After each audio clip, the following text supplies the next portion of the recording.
আজ তোমাদের সঙ্গে শেয়ার করব আমার পুরী ব্লগের প্রথম কোনো বাঙালি রেস্টুরেন্ট যেখানে আমরা খাওয়া দাওয়া করেছিলাম।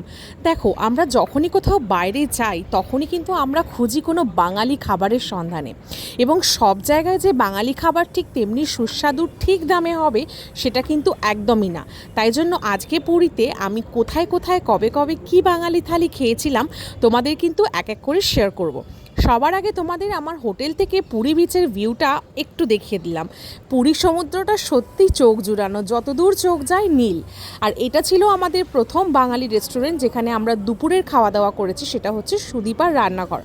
তোমাদের সঙ্গে চটজলদি একটুখানি মেনুগুলো শেয়ার করে দিলাম, আর তার প্রাইসগুলো কেমন সেগুলোও তোমাদের সঙ্গে এই চার্টটাতে দেখিয়ে দিলাম।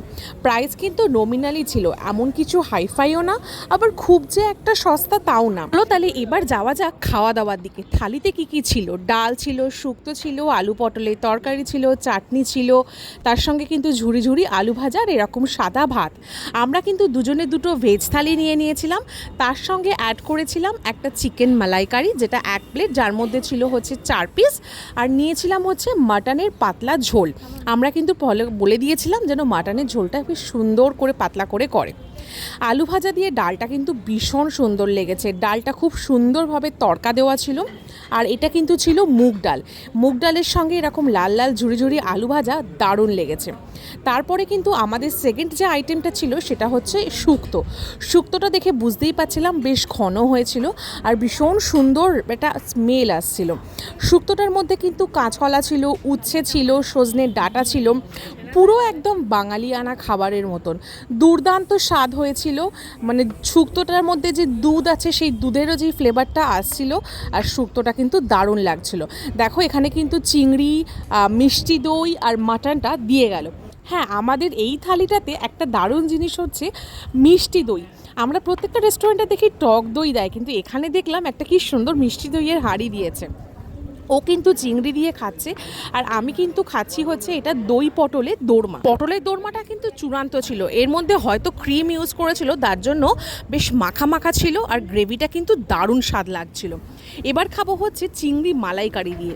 ওনারা বললেন এটা চিংড়ি মালাইকারি, হয়তো এখানকার চিংড়ি মালাইকারি এরকমই হয়, আমি তো ফার্স্ট টাইম ট্রাই করছি। কিন্তু সত্যি বলতে মালাইকারিতে এত বেশি কড়াইশুঁটি দিয়ে ফেলেছে, আর আদৌ মালাইকারিতে কি কড়াইশুঁটি দেয় আমি তো জানি না। কড়াইশুঁটির জন্য কিন্তু এই চিংড়ির স্বাদটা কিন্তু কেমন একটা মেরে গেছে।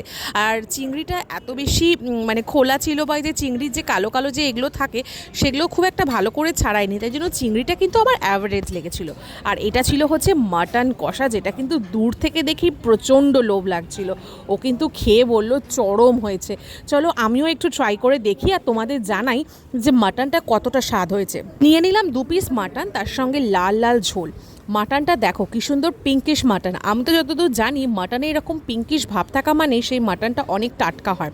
আর সত্যি কথা বলতে এটা একদমই ফ্রোজেন না, কারণ এই রেস্টুরেন্টে অনেক লোকজন খাওয়া দাওয়া করছে, তাই আশা করি এনারা ফ্রোজেন কোনো কিছুই হয়তো ইউজ করবে না।